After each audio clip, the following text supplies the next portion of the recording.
나는 누구인가라는 주제는 아마도 인류가 존재하고 또 지금까지 살아오면서 계속해서 묻게 되는 질문일 겁니다. 고상하게 철학적으로 사유를 하든 혹은 많은 깊은 생각을 하는 사상가들에게만 그렇게 물어지는 질문이 아니라 그 정도 차이가 있겠지만 누구나 다 도대체 나는 누구인가? 라는 질문을 하게 될 겁니다. 이제는 나이가 들어서 그런 질문에 관심이 없는 분들도 가끔은, 아주 가끔은 도대체 내가 누구인가? 라는 질문을 하게 되실 겁니다. 만약 여러분들에게 누군가가 당신이 누구입니까? 라고 물으면 여러분들은 어떻게 대답하시겠습니까? 만약에 누군가가 저에게 당신 누구요? 라고 말하면 네, 저는 최재만입니다. 라고 대답을 할 겁니다. 조금 더 깊고 넓게 내 자신을 소개하려면 최재만 목사입니다. 라고 이야기를 할 겁니다. 조금 더 확대한다면 한우리 장로교회를 담임하고 있는 최재만 목사입니다. 이렇게 제 자신에 대해서 설명을 하고 제 자신에 대해서 소개를 할 겁니다. 그렇지만 최재만 목사 혹은 한우리 교회를 담임하고 있는 최재만 목사라는 그 내용이 제 자신을 그대로 다 담아내지는 않죠. 그렇죠. 여러분들이 최재만 목사를 안다고 하여 저에 대해서 다 알지는 못하잖아요. 제가 뭘 좋아하는지, 제 라이프 스타일이 어떤지, 제가 무슨 음식에 관심이 있는지, 또 어떤 일에 마음을 쓰고 있는지 잘 모르시잖아요. 그렇죠? 어쩌면 우리는 우리 자신에 대해서 이름 석자로 혹은 내가 가지고 있는 직책이나 지위로 그렇게 설명하려길 원하지만 정작 그것이 우리의 내용을 담아내기에는 많이 부족한 점이 있다고 생각이 되어집니다. 오늘 어쩌면 이렇게 우리 모두에게 주어지는 나는 누구인가라는 질문에 정확한 답을 본문이 제시하고 있습니다. 오늘 모세도 우리처럼 도대체 내가 누구인가라고 하는 질문에 맞닥뜨리게 되었습니다. 그 나는 누구인가라는 질문 속에 하나님이 모세와 대화 속에 모세가 누구인지, 그리고 왜 여기에 있는지, 그리고 앞으로 무엇을 할지를 설명해 주고 있습니다. 이 모세와 하나님과의 대화 속에서 인생을 살아가는 우리들에게 하나님이 들려주시는 우리가 누구인지, 우리가 왜 여기에 있고 또 어디를 향해 가야 되는지를 응답받으시는 귀한 시간이 되시기를 간절히 부탁을 드립니다. 모세는 지금 하나님과 대화를 하고 있습니다. 미디안 광야에서 40년의 시간을 사용하여 그가 이제 하나님에 대해서 더 많이 알고자 하는 마음이 점점점 사라질 그때에 하나님이 그에게 나타나 말씀해 주십니다. 시내산에서 타지 않는 떨기나무 가운데서 말씀하시는 하나님의 음성을 듣고 모세는 놀랐습니다.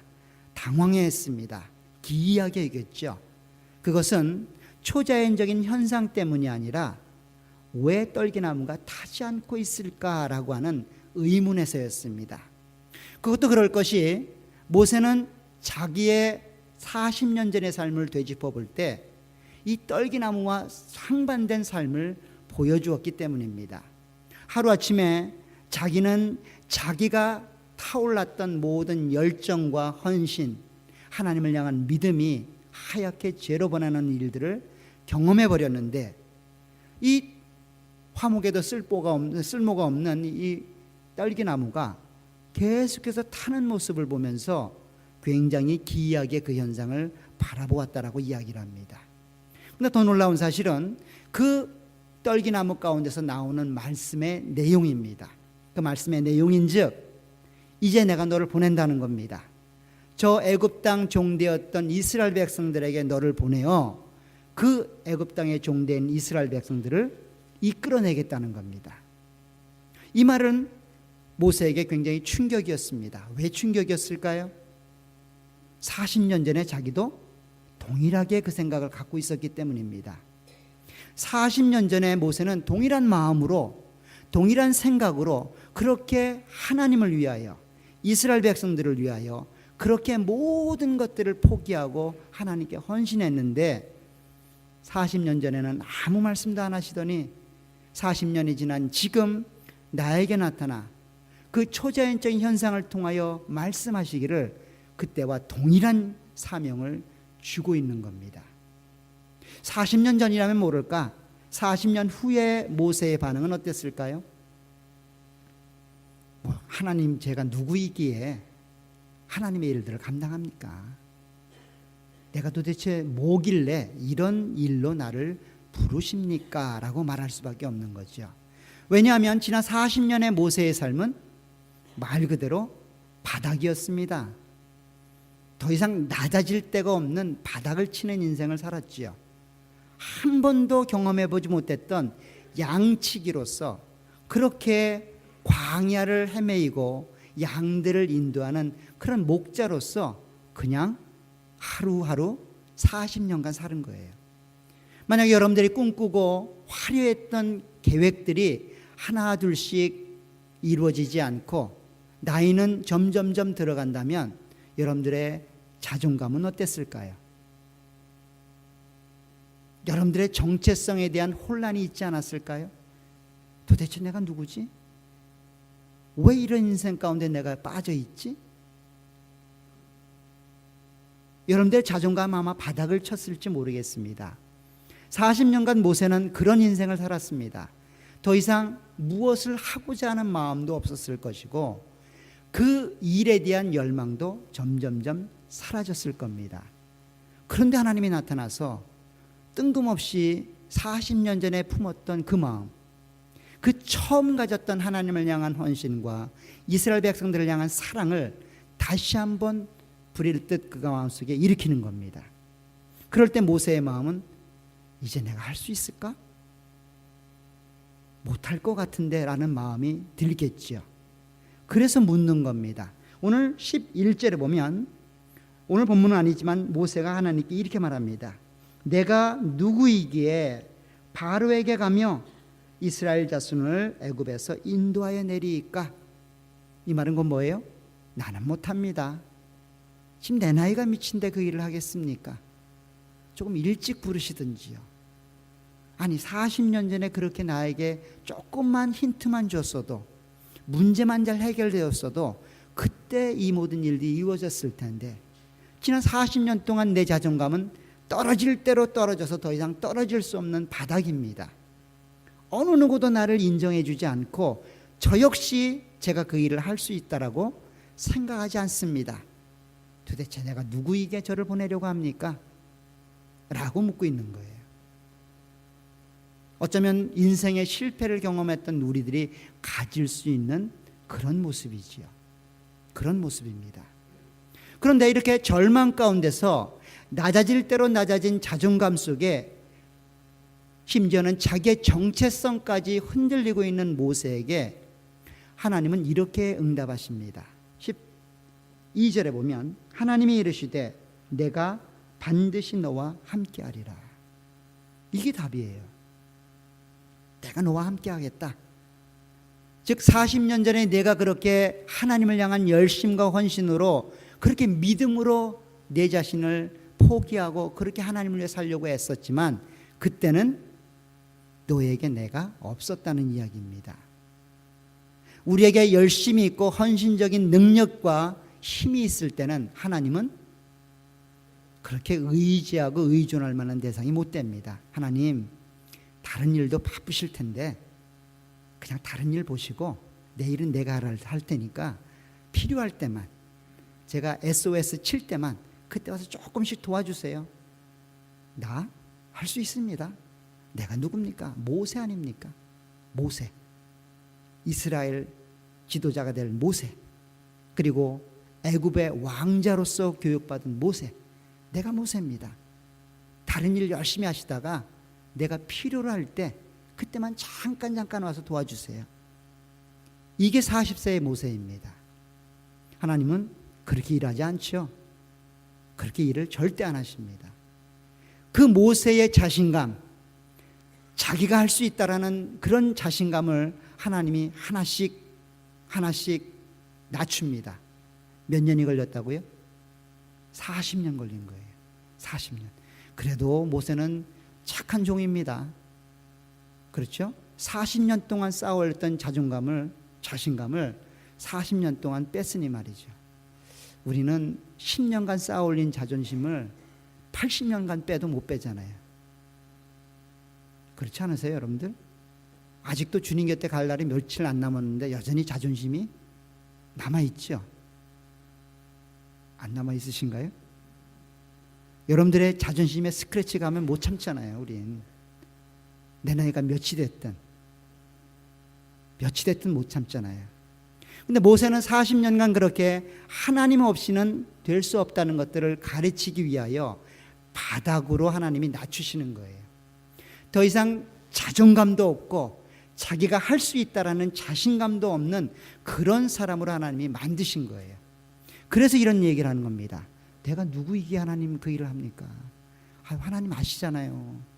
좀 말하는 거 무서워요. 내가 바로 앞에 어떻게 쓰겠어요? 제 몰골을 보세요. 제 삶을 보세요. 아무것도 할 수 없습니다. 그렇게 절망 가운데서 하나님의 부름에 응답하지 않았던 모세에게 하나님이 내가 너와 함께 하겠다는 거예요. 나를 의지하고 의존하면 그 모든 일이 이루어진다는 겁니다. 모세는 40세 때 내가 준비되어야만 하나님이 일하시는 줄 알았어요. 내가 쓰임받는 도구가 되어야만 하나님이 나를 사용해서 일하시는 줄 알았어요. 근데 40년이 지난 80세가 되었을 때 하나님은 말씀합니다. 너 능력 없어도 괜찮아.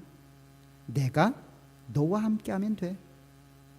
너 그런 재능 없어도 괜찮아. 내가 너와 함께 하면 돼.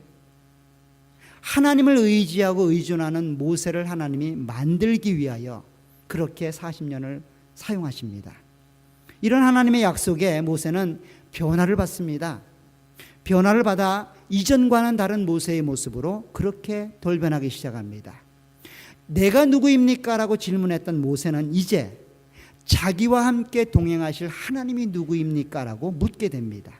그게 오늘 본문의 시작입니다. 13절에 가게 되면 이렇게 되어 있습니다.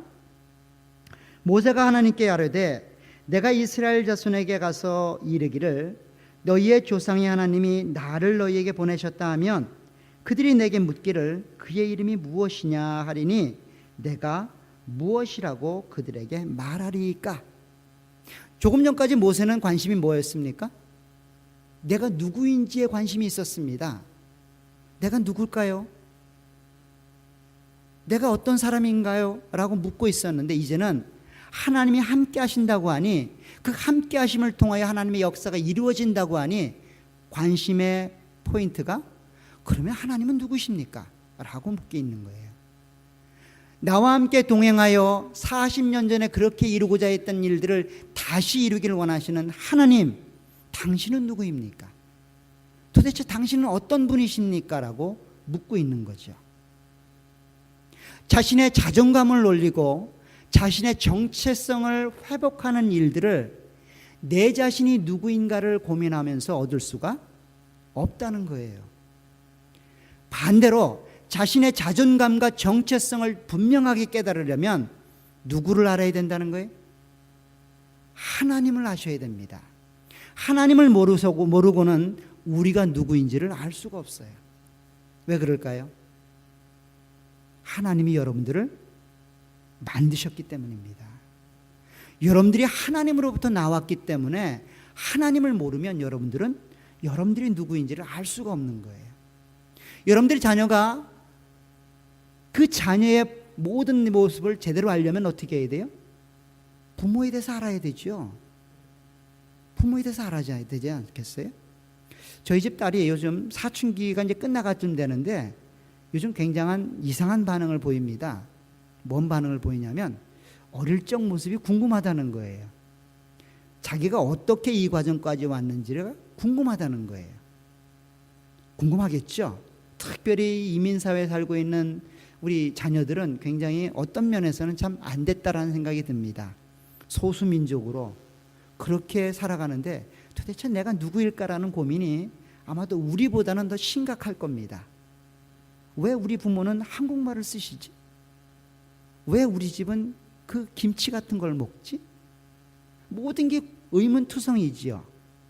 자기 친구네 집에 가면 전혀 없는 환경들이 자기 집에 가면 있잖아요. 그러니까 자기 자신에 대해서 알고 싶은 거예요. 알려면 어떻게 해야 돼요? 부모를 알아야죠. 부모의 부모를 알아야죠. 부모가 살던 나라를 알아야죠. 그래야만 자기를 알 수 있죠. 마찬가지입니다. 모세가 자기의 자신에 대해서 분명히 알려고 하니 자기가 나온 하나님에 대해서 궁금해지는 겁니다. 그래서 이 대화 속에서 하나님은 자기 자신이 누구인지를 모세에게 알려주고 계시는 거예요. 오늘 본문 속에서 이제 보시면 알겠지만 하나님이 어떤 분이신지를 대화가 거듭되고 거듭되면서 조금씩 열려지게 됩니다. 먼저 하나님은 모세에게 이스라엘에게 보내면서 이스라엘의 조상의 하나님으로 소개합니다. 오늘 13절에 보면 그래 말합니다. 이스라엘 자손에게 가서 이르기를 너희의 조상의 하나님이 나를 너희에게 보냈다라고 말하라는 거예요. 즉 이스라엘 백성들에게 가서 이스라엘 백성들이요, 당신들이 믿고 있는 하나님이 나를 당신들에게 보냈다라고 말하라는 겁니다. 그러면 당신들의 하나님, 즉 이스라엘 하나님은 누구입니까? 라고 묻는 거예요. 그러자 하나님이 성경에서 가장 어려운 구절인 이 14절의 말로 대답을 합니다. 이 말이 성경에서 가장 어려운 구절이에요. 하나님의 이름이 스스로 계신 자다라고 하는 이름입니다. 자, 14절에 보면 하나님이 모세에게 이르시되 나는 스스로 있는 자이니라. 또 이르시되 너는 이스라엘 자손에게 이같이 이르기를 스스로 있는 자가 나를 너희에게 보냈다라고 말하라는 거예요. 즉 스스로 있는 자는 그냥 스스로 계신 자가 아니라 이스라엘이 믿고 있는 하나님이란 뜻이에요. 스스로 계신 자가 나를 너희에게 보냈다라고 이야기하라는 거예요. 언제 기회가 되면 이 스스로 있는 자에 관한 이야기를 나눌 텐데 오늘은 그냥 넘어가도록 하겠습니다. 그 스스로 계신 자가 곧 여호와라고 15절엔 이야기를 합니다. 15절에 보면 하나님이 또 모세에게 이르시되 이스라엘 자손에게 이같이 이르기를 너희 조상의 하나님 여호와 곧 아브라함의 하나님 이삭의 하나님 야곱의 하나님께서 나를 너희에게 보냈다는 거예요. 앞부분과 뒷부분을 따져보면 13절의 내용과 동일한 내용이죠. 너희의 조상의 하나님이 나를 너희에게 보냈다는 거예요. 근데 너희의 조상의 하나님은 스스로 계신 자였고 그 스스로 계신 자는 여호와랍니다. 근데 그 여호와는 바로 아브라함의 하나님, 이삭의 하나님, 야곱의 하나님으로 소개되고 있는 거예요. 즉 아브라함과 언약을 맺고 아브라함을 불러 아브라함의 인생 가운데 역사하셨던 그 하나님, 이삭을 이 땅에 태어나게 하시고 이삭을 인도하고 이삭과 약속한 내용을 신실하게 감당하셨던 그 하나님, 야곱을 선택하시고 그 인생 가운데 하나님이 약속해 주시며 그 약속을 이루기 위하여 야곱과 함께 일해 가셨던 그 하나님, 그 하나님 여호와가, 그 하나님 여호와 스스로 계신 자가 나를 너희에게 보냈다는 거예요. 이 말은 곧 하나님이 누구인지를 이스라엘 역사 전체를 통하여 설명하고 있는 겁니다. 이스라엘 태동이었던 아브라함 때부터 이스라엘의 지파의 조상이었던 이 야곱에 이를 때까지 하나님이 어떻게 역사하셨는지 그 역사 가운데 함께 하셨던 그 하나님이 지금 나를 너희들에게 보내고 있다는 겁니다. 아마도 이런 이야기를 들었을 때 이스라엘 백성들은 굉장히 당혹스러웠을 겁니다. 모세가 떨기나무 가운데서 하나님의 음성을 들었을 때의 당혹감보다 더했을지도 모릅니다. 왜 그럴까요? 이스라엘 백성들은 지금 종살이를 하고 있기 때문입니다. 아니 아브라함의 하나님, 이삭의 하나님, 야곱의 하나님이라면 적어도 이스라엘 백성들은 종살이는 하지 말아야죠. 근데 그 종살이도 하루 이틀 한 게 아니라 400년 이상 하고 있는 거예요. 아버지도 종이었고 할아버지도 종이었습니다. 진주 할아버지도 종이었고 고조 할아버지도 종이었습니다. 나도 종이고 내 자녀도 종입니다. 이런 인생을 지금 살아가는 거예요. 언제 끝날지 모르고 이미 오래전부터 시작했던 그 종살이를 계속해서 해나가고 있는데 뜬금없이 나타나서 아브라함의 하나님, 이삭의 하나님, 야곱의 하나님, 언약을 신실히 지켜나가신 그 하나님이 나를 너에게 보냈다라고 말하는 거예요. 그 말이 무슨 의미가 될까요? 그들에겐 당혹스럽지 않을까요? 정체성에도 혼란이 오지 않을까요? 그냥 종으로 성실하게 살아갔는데 자꾸만 하나님의 선택받은 백성이라고 마음을 요동치게 하는 겁니다. 하나님이 일하시겠다는 말을 계속해서 불러넣어 주는 겁니다. 괴롭습니다. 차라리 환경이 바뀌든지 문제가 해결되어야 될 텐데 아무것도 해결되지 않은 상태에서 그렇게 아브라함의 하나님, 이삭의 하나님, 야곱의 하나님이 지금 나를 너희에게 보내 너희를 인도해내겠다는 거예요. 얼마나 힘들었을까요? 우리 한국 민족도 이런 아픔이 있습니다. 저는 일제강점기를 경험해보지 않았어요. 그런데 일본하고 경쟁하게 되면 이겨야 되겠다는 생각이 제 마음속에 있습니다. 왜 생기는지 모르겠어요.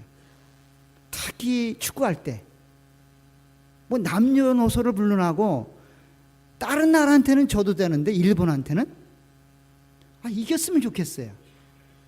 왜 그럴까요? 왜 그럴까요? 그 36년간 일제의 통치를 받았던 게 그냥 우연중에 문화가 되었고 삶이 되었습니다. 그래서 일본만큼은 이겨야 됩니다. 일본에게 지는 것은 수치스러운 일이에요. 굉장히 안타깝고 마음 아프죠. 그래서 막 싸워 이기려고 하죠. 그만큼 36년간 우리의 자존감이 바닥을 친 거예요. 정체성이 혼란스러운 겁니다. 한민족이라고 하는 그 개념이 상실되어 가는 거예요. 지금 이스라엘 백성들은 몇 년이에요? 400년입니다. 400년간 그 삶을 살고 있는 거예요. 앞으로도 얼마나 더 살지, 아니면 영원히 이렇게 끝날지도 모를 그런 인생을 살고 있는데 뜬금없이 나타나서 아브라함의 하나님, 이삭의 하나님, 야곱의 하나님이 너희를 구원해내겠다고 하는 거예요. 그 하나님을 믿으라는 거예요. 믿어질 수가 없지요. 지금 모세가 그렇게 하나님께 항변하듯이 아마 이스라엘 백성들도 동일하게 항변을 했을 겁니다. 그 하나님 어디 있냐고. 도대체 지난 400년 동안 그 하나님 어디에 계셨냐고. 모세가 지난 40년 동안 하나님 어디 계셨냐고. 내가 그렇게 하나님을 위해 열심히 살았고 헌신했는데 도대체 어디에 계셨냐고. 이런 동일한 심정을 아마 이스라엘 백성들도 모세를 향해서, 그리고 모세가 전달하는 하나님을 향해서 이야기했을 겁니다. 그런데 그 모세를 통해 하나님이 이렇게 말씀하십니다. 오늘 16절에 보면 이래 말합니다. 너는 가서 이스라엘 장로들을 모으고 그들에게 이르기를 여호와 너의 조상의 하나님 곧 아브라함과 이삭과 야곱의 하나님이 내게 나타나 이르시되 내가 너희를 돌보아 너희가 애굽 땅에 애굽에서 당한 일을 확실히 보았다라고 말합니다. 무슨 말이에요? 지난 400년 동안 너희를 떠나본 날이 없다는 거예요. 지난 400년 동안 하나님이 그들과 동행하셨다는 겁니다. 아니 하나님, 우리와 동행했으면 형통함이 있어야죠. 종이 말이 됩니까? 이 말은 모세에게도 동일하게 적용됩니다. 지난 40년 동안 모세와 동행했다는 거예요. 내가 너의 앉고 일어섬을 보고 알았다는 겁니다. 돌보고 인도했다는 겁니다. 지난 400년 동안 이스라엘 백성들은 한 번도 하나님의 돌보심에서 제외된 날이 없었습니다. 계속해서 그들은 하나님의 돌보심과 인도하심 속에 삶을 살아왔습니다. 근데 그 삶이 종이었던 거예요. 종이었던 겁니다. 마치 떨기나무 같지요? 근데 그 떨기나무가 타질 않는 거예요. 죽을 것 같은 인생을 살았는데 죽지를 않는 겁니다. 타 없어도 벌써 타 없어져야 되는데 400년간 그 생명을 유지해 나오고 있는 거예요. 누가 하신 겁니까? 그들 가운데 타오르고 있었던 하나님의 불이 그들을 그렇게 만들어간 거예요. 모세를 영도자로 만들기 위하여 모세와 동행했던 하나님이 그렇게 모세를 만들어 가신 겁니다. 어찌 보면 애굽이란 나라가 그들을 속박하고 지배했지만 정말 그들을 훈련시킨 분은 누구예요? 하나님이죠.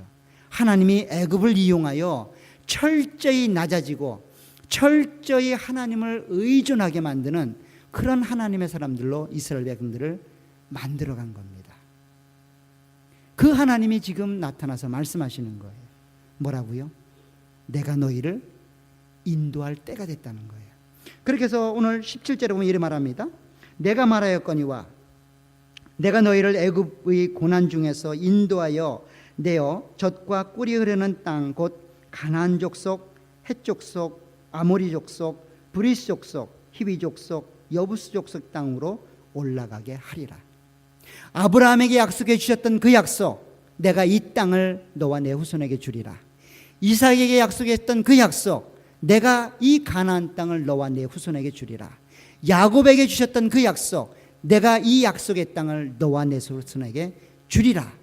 한 그 약속을 400년 동안 이루기 위하여 준비하시고 준비해서 이제 그 일을 시작하시게 되었다는 겁니다. 하나님은 한 번도 이스라엘 백성들을 떠난 적이 없죠. 근데 이스라엘 백성들 마음 안에만 그 하나님이 점점점 사라져가는 거예요. 나의 삶의 환경과 내가 처한 환경적인 요소들을 보니까 하나님의 백성이라고 불릴 만한 구석이 없는 겁니다. 하나님을 믿는 백성이라고 내세울 만한 것이 전혀 없는 거예요. 세상 가운데도 이름도 드러나지 않고 어느 누가 봐도 예수를 믿는지 안 믿는지 알 수도 없는 그런 모습으로 세상을 살아가는 그 이스라엘 백성들에게 그래도 내가 너를 사랑한다라고 이야기하고 있습니다. 이제 때가 되어 내가 너희를 구원하겠다라고 이야기를 합니다. 모세가 그렇게 하나님 앞에 회복되는 것처럼 이스라엘 백성들을 그렇게 회복하려고 하나님이 일해 가신다는 거예요. 사실 400년간 애굽의 속박 아래서 살았던 이스라엘 백성들에게 하나님은 어쩌면 애굽의 신보다는 못한 존재로 그렇게 인식이 되었을 겁니다.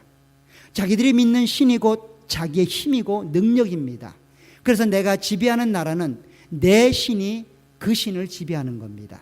애굽의 지배를 받고 있는 이스라엘 민족은 자신들이 믿고 있는 하나님조차 애굽의 신의 종으로 혹은 노예로 살아가고 있다라고 생각을 했을 겁니다. 이것을 회복하기 위하여 모세는 하나님의 말씀을 시작하면서 창세기를 쓰고 창세기 1장을 쓰게 되는 겁니다. 창세기 1장은 여러분들 잘 아는 것처럼 하나님이 천지를 만드셨다는 이야기입니다. 하나님이 즉 이스라엘 백성들이 믿고 있는 그 하나님, 이스라엘 백성들을 출애굽시켰던 그 하나님이 천지를 만드신 분이라고 이야기를 합니다. 그리고 천지가 애굽이 믿고 있는 신이 포함된 천지라는 거예요. 하나님이 천지를 만드시되 해도 만들고 달도 만들고 별들도 만들었다는 거예요. 이 땅에 존재하는 모든 눈에 보이는 어떤 형상이든 다 하나님에 의해서 만들어졌다는 거예요.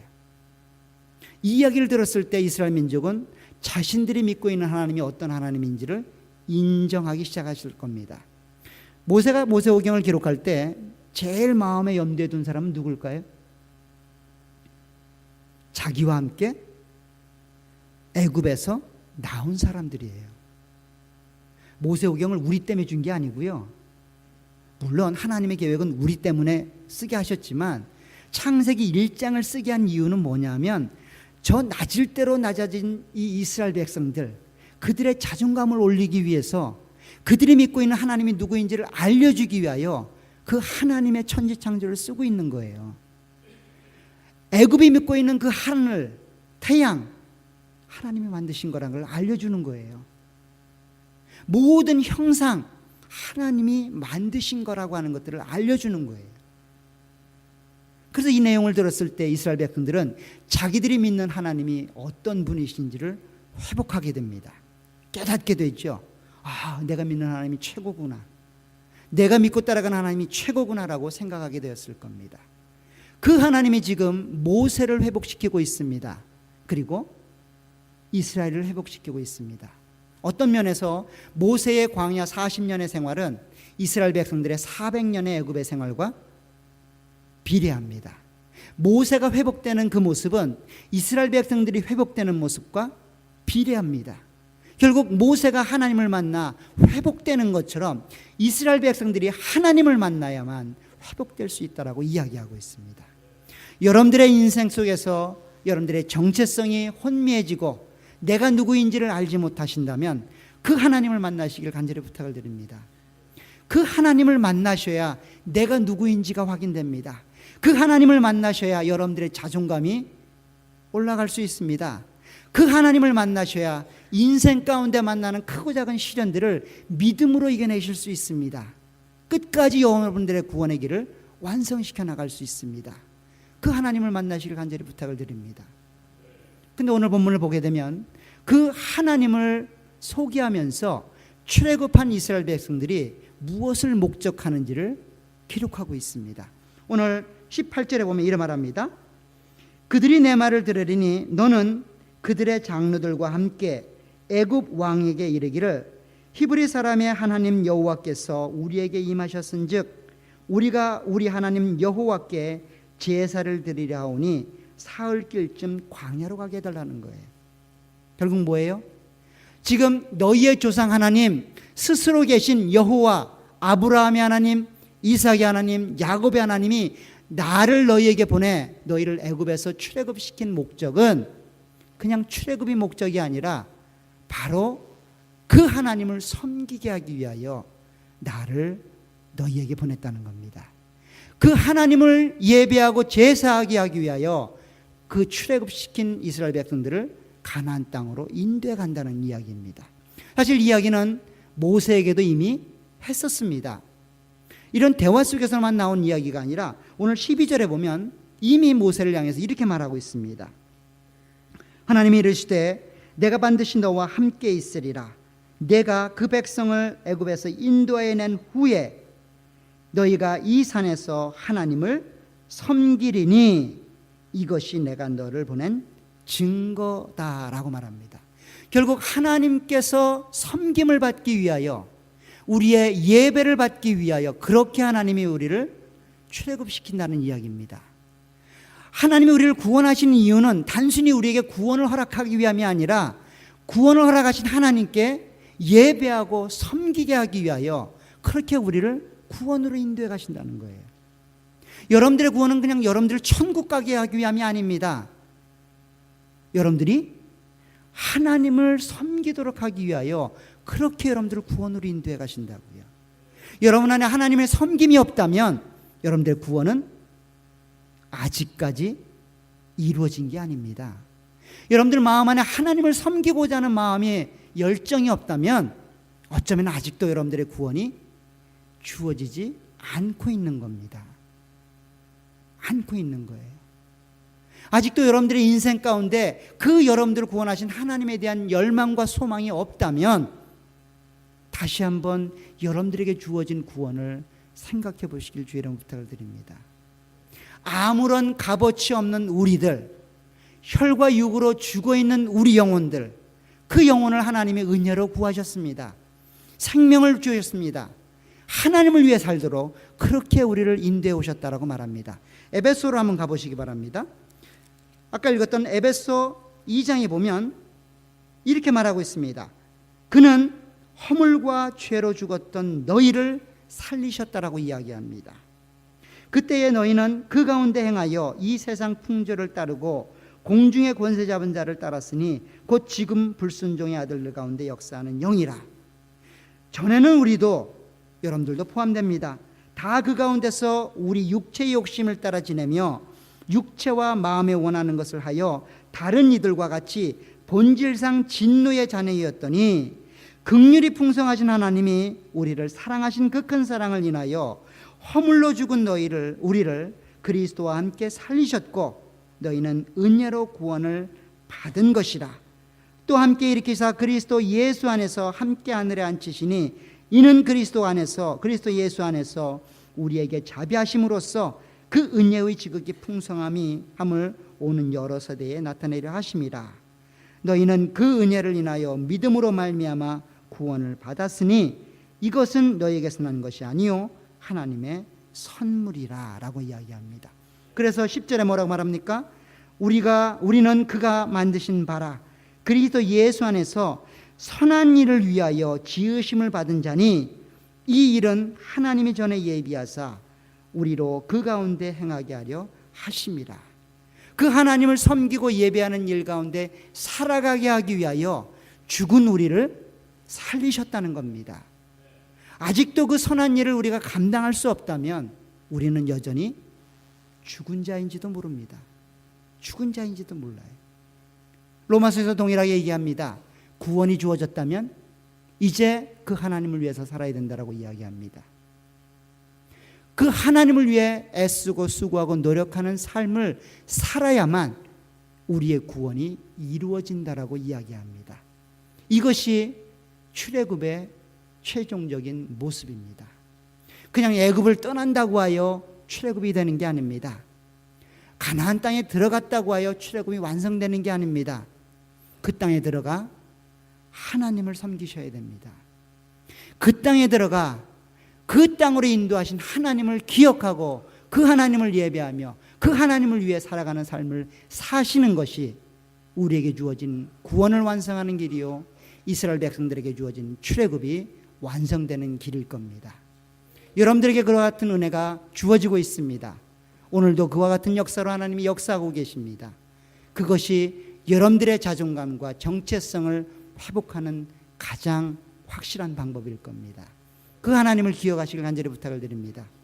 그 하나님을 예배하시는 삶을 살아가시기를 간절히 부탁을 드립니다. 기도하도록 하겠습니다. 하나님 아버지 주의 은혜 완충을 감사합니다. 모세를 불러 이스라엘 백성들을 인도하고 또 그들을 출애굽시키는 이유가 단순히 그들이 고통 가운데 있기 때문이 아니요 단순히 그들이 하나님의 사랑을 받은 때문이 아니라 하나님께 예배와 섬김을 드리게 하기 위하여 그런 일들을 하셨음을 깨닫게 하시니 감사를 드립니다.